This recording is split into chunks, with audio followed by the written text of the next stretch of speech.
Hey listener, thanks for joining us today. You're listening to Pixels and Panels, a show where we take you behind the scenes of the comic industry through conversations with your favorite creators and industry leaders. Our guest today is Monica Gallahger, a decorated veteran when it comes to all things comics. Her impressive body of work spans over 2 decades and most recently includes Assassin Roommate, The Black Ghost, and her upcoming comic adaptation, Stepbrother. Today, we talk about why she believes attending comic conventions are vital as a creator, even today, her expansive portfolio and the behind-the-scenes stories behind them, and where she's headed next. Without further ado, here's Monica.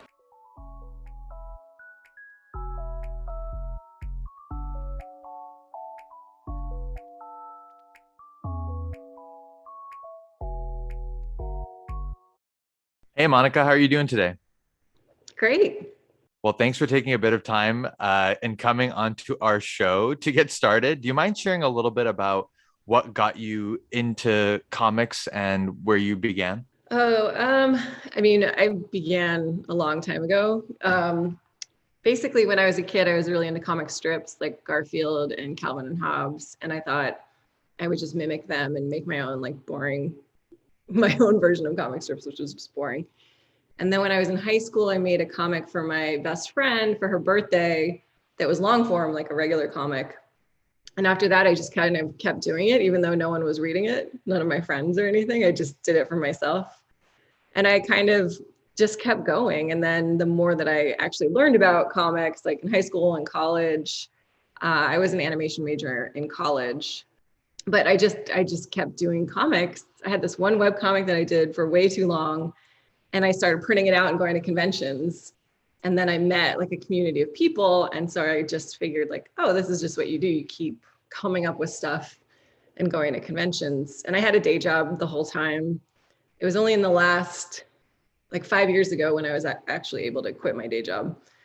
But yeah, so I've kind of just been doing a whole variety of stories. Some are with publishers, some are just for myself, and some are online, some are in print. And I've just kind of kept it going for this long because I love it. You have a very unique art style that I've loved to read. What inspired you? You mentioned that you read a lot of Garfield and Calvin and Hobbes, which I read a bunch of growing up as well. But how would you describe your art style and the inspiration behind it? Well, like a lot of people, you start out by mimicking who you like. And so I wasn't, it was, I think I was 12 years old when I discovered ElfQuest, and that was a huge influence on me because my friends' parents were like super 70s and had like all the ElfQuest books. And I got obsessed with that. And that was my entryway into a lot of comics, including especially manga. And once I discovered manga, I was like a lot of people where I was just copying that style. I Hmm. saw it as one style and not a variety of styles. And from then I moved on into like Adrian Tomine and more kind of realistic styles, even though my style I don't feel like is very realistic. And then I mean people just evolve their own style no matter what. Like no matter their influences, they're always gonna develop their own style and it's gonna become its own monster.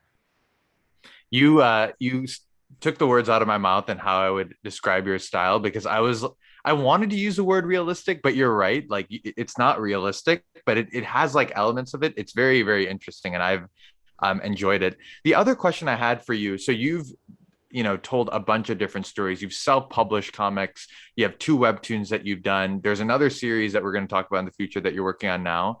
Who do you write for? How do you think about your audience? That's a good question because initially I think when you start creating your own work, you do it because you don't see your own story out there, or you think, like, what would I want to see out there? What do I not see out there? Like, I'm going to put it out there from my perspective. And no matter what, the funniest thing I always found was that um, as long as you write something truthful, people are going to identify with it. As bonkers as it is, if it's truthful, you're going to find an audience and they're going to really connect with it. But it surprised me over the years. Like I've never been able to assume who my audience was. Like initially, when I was first starting out for the first like 10 years, it was only like middle-aged men, like middle-aged white men who were reading my stuff. And I would never guess that like in a million years. So it's kind of evolved from there, like depending on the platform, the publisher, that really holds a lot of sway. Like if people are very devoted to a certain publisher, a certain platform. So I think that helps. So maybe let's start with Boo It's Sex, which is a really interesting story about a ghost that lives in a house and then four college girls that move in. First, I will ask, did you have a sense of who the audience was there? Because I'm guessing it was very different from the early on, middle-aged man who was reading Well, your early stories.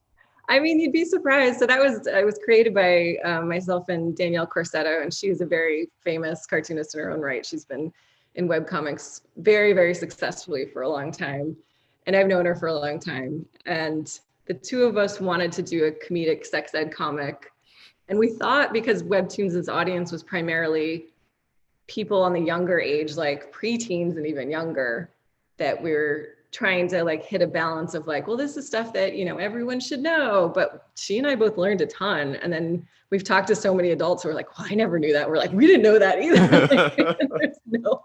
So I don't know. I mean, I think it hit a lot of people. So that was good. We thought it was just going to be like horny teenagers, and then they were going to be disappointed. Like, oh man, it's about sex ed, not sex. Yeah. What was it like to research that and develop that comic? Because in order for that to land well, like you said, you stuck this great balance of it's very informational and I learned a lot reading it as well. Right. But it's also like very entertaining. You feel for the characters. What was it like to like blend those two things together into one comic? Well, I mean, full credit for that goes to Danielle because she did a bunch of research, but she also had a very clear idea in mind. And that's why like we still get like DMs from people who are like, how did Tara die? And we're like, that's not the point of the story. Like Yeah. that's never been the point. Like we wanted to have the characters, like you care about them, but you also recognize that they're a vehicle for education. So yeah, Danielle just really had and I think it evolved over time too, but when she and I would discuss it and work on it together, it was kind of like making sure it was educational enough, but also like we're obviously not experts.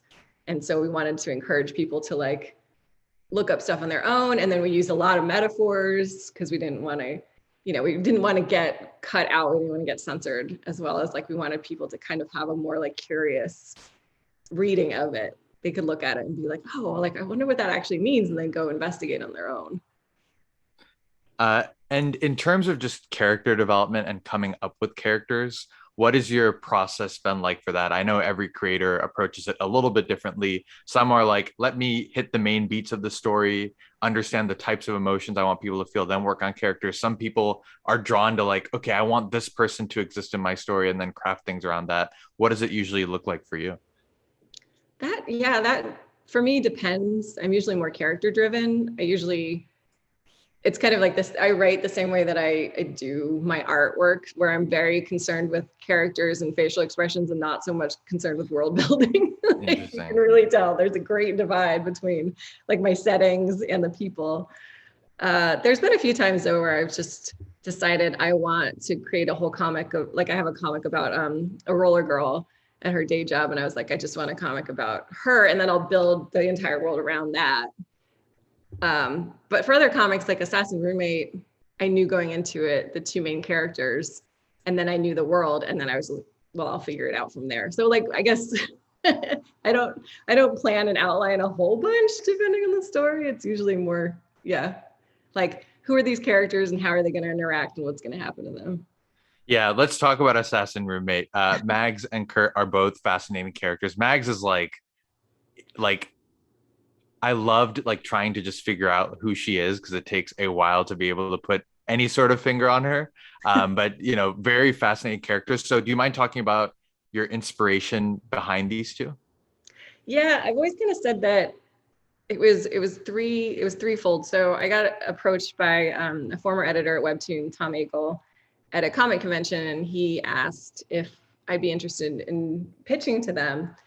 And I was like, sure, but I figured it was just nonsense because you get a lot of people approaching you and they're like, whatever. And I was like, no one's paying for web comics. But he said it was a romance. And I was like, well, I have this idea for a story, but it's not romance. So how? I guess I'll just like make it a romance about assassins. But the idea primarily came from, I read the book Eleanor and Park by Rainbow Rowell, which I really loved.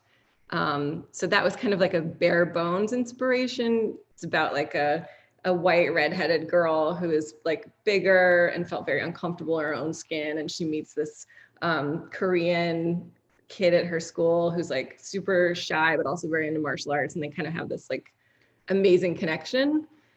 So it was that, but then I also saw the movie Spy with Melissa McCarthy, and I was like, we never get to see assassins who are real people that could really blend in, and everyone underestimates them all the time. So yeah, those were kind of like the things that I had combined together in my head. And what was it like working with the Webtoon team to produce an original? It was amazing. I mean, I really, it was like a dream come true. And that was what enabled me to quit my job. And I'd been doing webcomics for years, but never on like a rigid schedule. And then, you know, getting paid like a living wage and people actually reading it. And like, you get like instant comments, instant feedback. It was really exciting. Like it was definitely my favorite job. Because it was So you talked about conventions. How important were conventions to you as someone that was rising up the ranks and becoming a more established comic artist? I think they're the most important thing, honestly. Like maintaining a community online is great and important, but there's something really special about comics creators seeing each other over and over again and talking to each other about what they're working on and keeping tabs on each other. And then meeting people in the industry and developing relationships with them, because that's really, you get to know who's trustworthy, who's like, you know, a hard worker, who's great to work with, who's pleasant. Like you really develop those relationships, and you can, you know, see people at conventions for 5 years and then all of a sudden one day they offer you a job. Like it's a really, I think that's the best environment, but I know other people have found like the online community more satisfying. So it's interesting. Yeah, and what about the fan or reader side? The interesting thing is you go to a convention and it is so interesting to see. Obviously, when people read, they have their own online identity. They're showing you a particular side of them. Then you meet people in real life and you get the full picture. So what has it been like to obviously cater for your readers online, but then start to meet them in person? Has that been helpful at all in terms of you developing your style or your stories or anything like that? I mean, it's been so different over the years. Like the people who have come up to my table. Assassin Roommate was very different because it was, I think it was like maybe a year and a half after I started doing the comic that I finally went to a convention and met actual fans. So I hadn't met any of them and it had been a long time. And then I was like, oh my gosh, they're so young. They're so like enthusiastic, and it was so great. And then every now and then I get someone like a surly, like teenage guy who was like, yeah, I'm buying this for my mom. Like, so I don't know. It's always kind of surprising. And I'm always impressed because I have a terrible time going up to people whose work I admire and talking to them. I want nothing to do with it.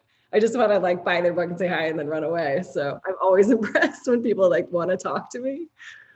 What sort of emotions do you look to create with your stories? I know you've explored a variety of different themes. I think as you read any of your work, whether you're, you know, working on the art primarily or the story on the art, you are able to create a feel while still building distinct worlds and emotions that are drawn from characters. So do you have particular themes that you like or particular emotions that you want people to walk away with when they read your stories?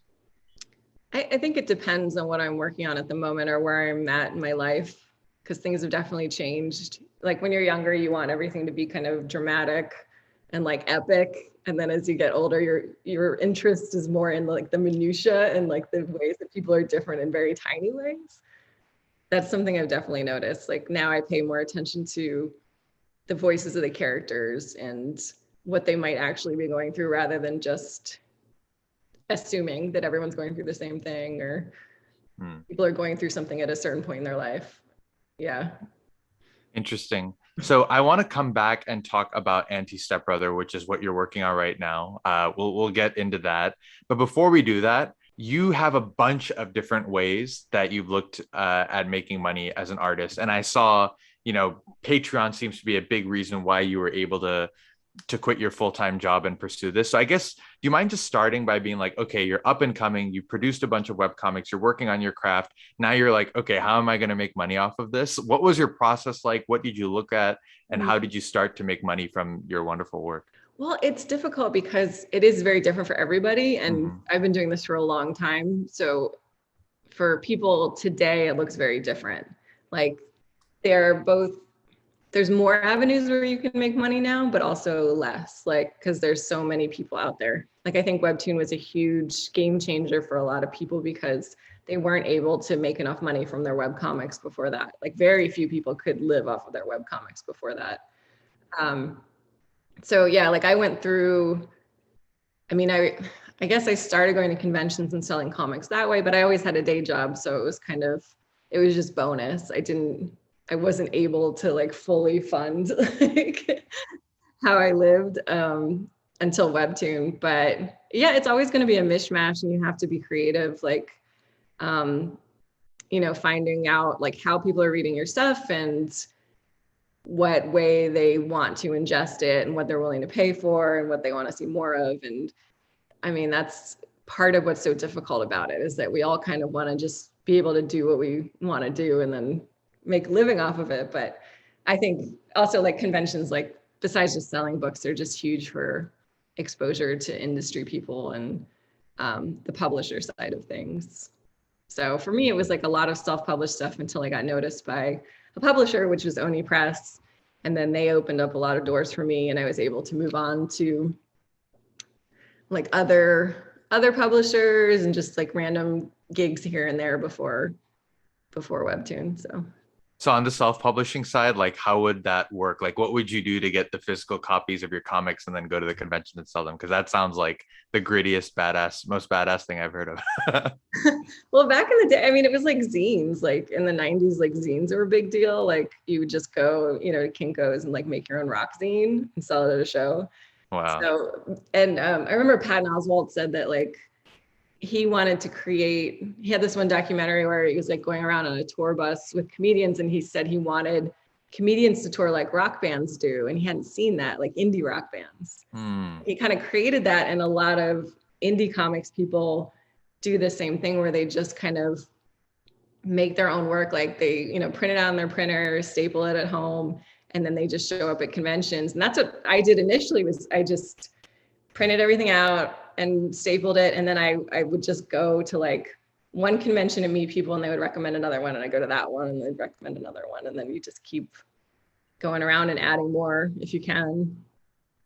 Interesting. What about the physical merch that you've had? So you have things on Etsy, Society 6. I've seen, you know, mugs, stickers, a bunch of different things. What made you kind of start to look at that and look at merch as an opportunity for you? Well, merch it's always complicated. I used to work at a screen printing shop and it was so expensive, like per t-shirt if you wanted, and I did that once, like I had my own inventory. So, but then it was like predicting sizes and colors. It was a nightmare. So it's just like the print on demand stuff we have now is much better. It kind of sucks because you're only making maybe like $1 or $5 a t-shirt, but at least you don't have like all this inventory weighing you down. So I definitely wanted people to be able to enjoy, you know, a variety of products and not just like the comic, but yeah, it's always a balancing act of like, is it a good company with good quality? Like, who do I trust to make this? And I think some people do still make it on their own, but to me, that's like a nightmare. Yeah, it's a lot of time, I'm sure, to like deal with the logistics and stuff. And yeah, like you said, if it's kind of print to order, you just may not be making a lot of money off of the actual sales itself. So one thing that I know has helped a lot of different creators is Patreon. I see that you have over 100 patrons. You know, I guess to start, what has Patreon been able to do for you as a creator? Well, Patreon's huge for a lot of artists just in general, because it's finally a way that we can like directly speak to an audience and be consistent, and they can, like webcomics used to have tip jars basically, and that was a similar thing. And they used to have like really thriving like comics forums and things like that, which we kind of have still with Discord, but I find that Patreon gives you like a focused way to speak directly to the people who want to hear from you. So it's like they're all like signing up and saying like, hey, we actually like you. And it's always a balancing act with creators because we always feel like we're not giving them enough to be worth their money. And then a lot of them are just like, I don't even read what you put. I just like, just throw like a couple dollars of you a month and I don't even read it. Like, Fascinating. So what do you think readers enjoy the most, or your patrons rather, when they subscribe for you? Maybe it's just like, hey, I just want to support more of your work and help you do what you do. it's always surprising because I always feel like I'm not doing enough or I should offer other things, but it seems like the majority of people, they just want to read like my autobio stuff, which is awesome. Because I offer like two different comics, like web comics that are fictional. And then I have like autobio comics every now and then. And it seems like, and then I offer like art prints and stuff. But yeah, it seems like they're more interested in the autobio stuff because it's more relatable. As far as how you spend your time now, how much of your time are you spending on, the Etsy and Society 6 stuff versus Patreon versus kind of other places? Or does it all kind of take care of itself at this point? Well, Patreon's the hardest because I had made a decision last year. When the Webtoon job ended, I was like, okay, I'm going to really put my time and effort into Patreon, but it's really difficult to like maintain that, like what you think you're going to promise people and then what you actually do promise. So you start out with like this really high bar of I'm going to do like 5 comics a week and all this stuff. And then it's like, oh, but I'm still not making enough money where I can do that. So then you're like, it's always a juggling act. And for me, like Society 6 kind of, unless I want to add a new design, there's nothing I can really do. And same with like Threadless, I use as well. Etsy's kind of more fun because you can put up stuff like with very little risk that you just want to try out and see if anyone will like it. It's not like you have to develop a bunch of file formats and do all this stuff. It's much simpler. Interesting. And I'd love to use that as a springboard to talk about the future of the comic industry. So what do you sort of hope happens for comic creators? I think it would be nice if it was easier for us to kind of get our comics out there and get paid for it. I mean, that's like what everyone wants. But like when COVID hit, it was great for a ton of creators because like people were ingesting so much like media and comics were part of that. But the comics industry wasn't growing with it. It was still stuck with only like a few online, companies that were capable of like dealing with that. And so a lot of them just like, shut the gates to us. Like they were just like, we can't have any more, like no more, like we're already filled up. So I guess maybe like planning, because I think the comics industry still is like stuck very much in like the print model, like the monthly print model, and people want to read comics in a variety of different ways, which like mobile comics have shown, like reading comics on your phone was a huge deal. So yeah, I guess it's just being more flexible and predicting new ways of doing it rather than like going back to these kind of like older ways. Yeah. So what do you think about the future of sort of print comics versus mobile comics? I know there's a spectrum of people. There's a lot of strong opinions on either side. So how do you think about that? And how do you think that translates to the creator themselves? Well, I think there's a market for both. I think like comics lost a huge part of their female readership over the years. Like we used to have a ton of women reading comics like back in the very, very early days of comics. And then they stopped. And with mobile comics, like we have so many more women now reading, and women of like different ages, like all across the board, reading comics on their phone, but they still want to see it like all in print, like collected, because it's like like watching a TV show, like one episode every week, as opposed to like binging it. Like people just have their preferences of like, it's a different story, honestly, when you like parse it out versus when you read it all at once. So, I mean, I still really like books and I like mobile. So yeah, you heard it here first. You can like both. It's totally fine. You don't have to pick a yeah, side you don't have to between the two. not a sports team. Another question I'd like to get your perspective on, you mentioned it's difficult to get your comic out there, there are places obviously like YouTube, Instagram, Twitter, and you have a very strong following on both Twitter and Instagram. Do you think there's something that these sort of social media platforms need to be doing more of to help comic artists, or something that they could do to help you all?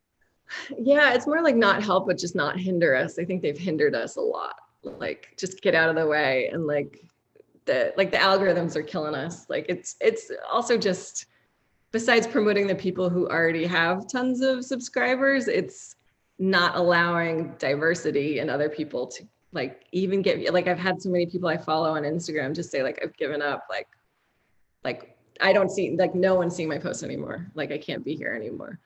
So it would be great if, yeah, they would just like get out of our way, or yeah, like maybe help us out by not like filtering. It seems like it's, and I don't know exactly how it works, but it seems like such a sledgehammer approach. They're like, oh, like we're gonna put all our like money and backing into like the Kardashians and nobody else. Like it just like there's got to be some kind of like a range. Yeah, one of the things I love about Webtoons, you think about Netflix, and Netflix obviously can create a bunch of different TV shows, but you compare that to how many different stories comic creators can make, and you're talking about tens of thousands more. And one of the things I really appreciated from reading your work is it exposes you to so many different perspectives that might not get heard otherwise. How important is that piece of, it's almost like a mission rather than, your job? How important is that to you as you continue your work and do what you do? Like diversity of Yeah. messages. Or, Yeah. Diversity and the yeah. difference in perspectives that kind of show up by you doing your work. Yeah, I mean, everybody I think has their unique voice, but unfortunately, I think what happens, especially in like TV, when things are turned into TV shows or turned into movies, they get homogenized by like Mm, producers or all the people involved who are scared to take a risk, when really like the things that really stand out are the most popular. And I don't know why they still haven't realized that. They're yeah. still like trying to assume what people want to watch and then pushing them towards just watching the same stuff rather than like letting them, like if you sign into someone else's Netflix, it's like fascinating to see like what's available. When I sign into Netflix, I only see the same like 5 things recommended. Yeah. Like, what are you trying to push me into? I won't spoil it, but there's like a few things in Assassin Roommate that, to your point of doing something a little bit different, I fell into a few of your traps that I think you set up for the reader, and it surprised me in a very pleasant way. So I will not ruin that joy for the reader. So just please go check it out. You won't regret it. Um, I really want to talk about Stepbrother. There is a teaser available on the Kiss app. So just go check that out. It'll do more of a justice than I could ever do on this pod. So just go check that out. To start, so this is something that you're adapting into a comic. What has that process been like? It's been amazing. That was such a surprising job. Because I'm obviously like a big fan of romance, even though I haven't read too many, especially modern ones, but they're hugely popular. And so the fact that this company that already had a very successful like choose your own adventure, like choose your own romance games, were wanting to get into comics. And so I got to just, read this great romance novel and then turn it into a comic script. And then they're like, hey, do you want to draw? And I was like, okay, Wow. sure. What were the challenges of adapting it? Because just from my reading, it seems like a lot of people can underestimate adaptation. They're like, oh, the story has been written, but it's never that simple. So what were some of the things that you're like, oh, wow, this is a lot more difficult than I thought it would be when it came to adapting a written story into a comic? It was actually super fun. I was really intimidated going into it, but it was kind of, yeah, like figuring out like the voice of each of the characters. And then, if we had to like trim down scenes or like alter them, like making sure the characters were still legit so that we didn't like, ruin them or anything by like moving stuff around. But one thing, when I started adapting it, I was not the artist. I was like, they didn't have an artist assigned to it, and I assumed I wasn't going to be. So I wrote in all these scenes that if I was normally writing my own stuff, I would be like, oh no, I'm not going to write that crowd scene. I'm not going to, Yeah. I'll have to draw it. And so, yeah. So when it finally came time for me to do it, I was like, God damn it. Like I have to draw it. You're like, this is someone else's problem. Good I luck to know. them. Oh, it's my Yeah. problem. It was really fun to just be like, cityscape, and then like, haha, like deal with that. That's gonna take you 8 hours to draw. Did you get to work with the author or the original creator of the written work? No, it was kind of interesting. I wonder if it's a similar, because I always wonder about like screenplays, like how they're adapted from Yeah, books and how much control the original author. Usually they don't have much control. that's so interesting. Yeah, so like she got like character design approval, which was good. She only had like, it was funny, one of the characters, like I drew all muscular and she's like, make him thinner, make him thinner, make him thinner. um, but she got like script approval, but she really, that was it. Like she didn't really have that much to say, which I was glad, but also like, you want to make sure that you're doing her work justice. That's so fun. Yeah, that's incredibly fun. I wonder what it's like to watch and watch someone else's interpretation. And in a way, I think it's good probably because it gave you the space to explore the way you thought the story should be told. So yeah, Yeah. excited to read it. It's like any adaptation where they're two different things. Like they don't replace each other at all. It's two entirely different experiences. What has it been like working with Kiss? It's been great. It's been like, it was surprisingly easy for me to find and apply for and then get, and it's just been very casual. Like, I mean, like the editor that I'm working with is very meticulous, which is funny because I spent so long on Webtoon kind of, they just like, it was such a rushed schedule. They're just like, whatever, like as long as it's done. They didn't really look at it that heavily. And so like this editor is very particular and I'm like, oh God, like he's going to find out I don't know how to draw perspective. Like, oh no. So I'm really proud of how it's come out, but it's like, it's a lot more scrutiny than I've had, which is only making me better. So. And so our listeners know this is coming out in early 2022 is what I saw last. Is that right? I think so. That's probably a good bet to say Okay. that just in case. Yeah. Perfect. And then before we move on to our last round, do you have any advice for aspiring comic creators? Yeah, I think the best advice is to just keep doing it and to finish what you're working on. Because I've talked to so many people who have ideas or they've started something and gotten overwhelmed. And it really is like, just keep doing it and don't worry about it because you're going to get better no matter what. And just finish stuff so that you can show people. And like, you're never going to feel like you're great. Like you're always going to be improving. Just because you've accomplished so many different things, do you have any advice on how you've gotten through tough times or challenges? Because you've just been able to complete so many different things that you look at your body of your work and you're like, I literally have a question. It's like, how do you have time to do all of this? But do you have any like advice on just going through challenges and continuing to stick with it? I think, you have to like it. You have to really, really like it. And a lot of comics people are really passionate about it because there's no other reason why you're not doing it for money. You're not doing it for fame. Like you really have to be passionate about it. And for a lot of us, that's just how we process our feelings. Like we don't write it down in a journal. We kind of put it into a comic. And so I think it's like, it's always there for you at different points in your life, like when you need it, which is nice. That's awesome. So to close, I would love to go through our rapid fire round. Are you ready? Okay. First, which fictional character best describes your personality? I would like Catch You from Strangers in Paradise, the comic. Okay. Which is probably not true, but it's like a cross between her and a Muppet. Like The thing I like about rapid fire is like these, like obviously these are designed to be like light fun, and we talk about pretty like heavier, almost more serious things in the previous section. But when we get to rapid fire, everyone's like, okay, I need to be on my A game right now to get through the rapid fire. So I love it. We're gonna keep going through. Okay. What are 3 comics or webtoons that you would take with you on a desert island? Definitely Elf Quest is still one of my all-time favorites. As well as Strangers in Paradise. I'm trying to think. And it's so tough. And I would say maybe Sandman, because I've read that over and over again. So there are certain ones I've read over and over. Yeah. Got it. If you could pick any creator that you would want to have dinner with, who would it be and why? There's a lot of them. I've met Kelly Sue DeConnick, but I would love to have dinner with like just her.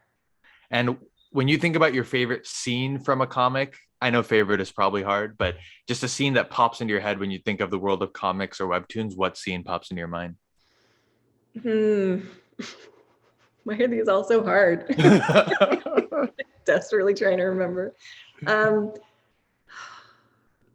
Anything like usually any comic that uses panels of space is always very powerful. So I'm just thinking like the first thing that popped into my mind was Blankets by Craig Thompson.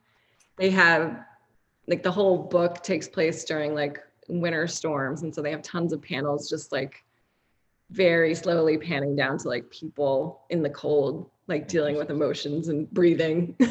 Interesting. And then finally, hopefully this is a slightly easier one to end on. If you could have dinner with a fictional character, as I say this, I don't think it's any easier, but if you could have dinner with a fictional character, who would it be? Well, let's see, lately, it'd probably be the Mandalorian, even though he wouldn't eat. Yeah. He'd just be ramming food into his helmet. Yeah. Jeez. Well, Monica, thank you so much for taking some time to chat with us. Listener, you can look forward to Monica's new work, Stepbrother, on the Kiss app. Please go and check out the teaser. You can check out both of the stories she's worked on Webtoon. Her website is Eat Your Lipstick. Follow her at Monica Comics on Instagram, and then Eat Your Lipstick, I believe, on Twitter as well. But I would just go to her site. There's a lot of cool illustrations, work, comic bios to check out. So Monica, thank you so much for taking some time. Yeah, thanks for having me and not making me recite all my social handles. Thank you for joining us today. If you have any feedback or want to be featured as our next guest, please write to us at pixelsandpanelspod@gmail.com. If you enjoyed the show, don't forget to subscribe, like, or give us a 5-star rating. See you all next week.